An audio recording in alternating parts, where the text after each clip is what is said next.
What's up, everybody? This is day 2 of reading the book called Artist's Way by Julia Cameron, and today I will be reading the next chapter called The Basic Tools. So, this one is a little bit longer, but we're still going to get through it and we're still going to move along in our day to day, week to week basis of reading this book. So, without further ado, let's get started.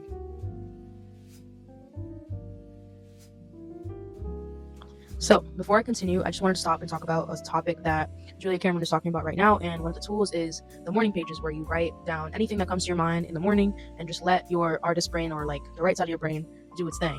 And let the left side of your brain, the more logical side, be more on the side. And it's saying that, and she's saying that your left brain is usually the one that's more critical, and the bad voice in your head comes from the left brain. And it's called like a censor.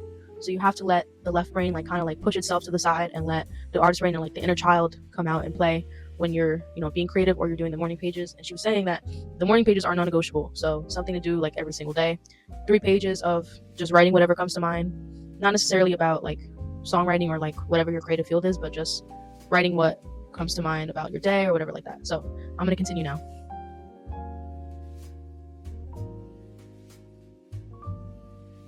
Okay, I officially finished the morning pages part, and I think it's going to be really good for me and really good for anybody out there looking to journal or anything. It may seem daunting at first, oh my god, I have to write 3 pages every day in the morning.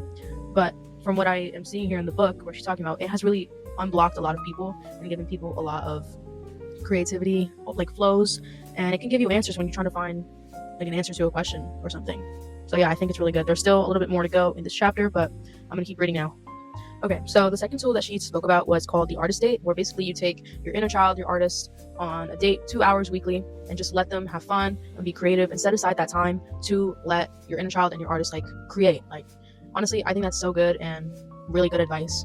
Just even more, I think people should set aside even more than 2 hours weekly, but that's a good starting point. And I think that something I need to do is set aside even more time to let my inner artist and inner child just do whatever, create whatever. It's going to be so beneficial. And anybody else who is struggling with being creative, give yourself 2 hours out of the week and just create. Oh, and also, nobody is allowed to be in those artist dates. It's supposed to be just you, yourself, and your inner child. So nobody gets in the way of that, and you're able to spend that time truly by yourself.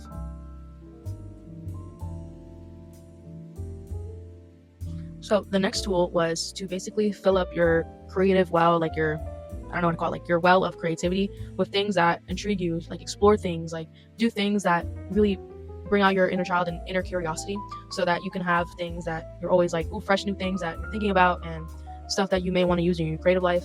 And I think that's really helpful because, we got to do things that are out of our ordinary life. We got to make things fresh and new so that we can always be inspired to create.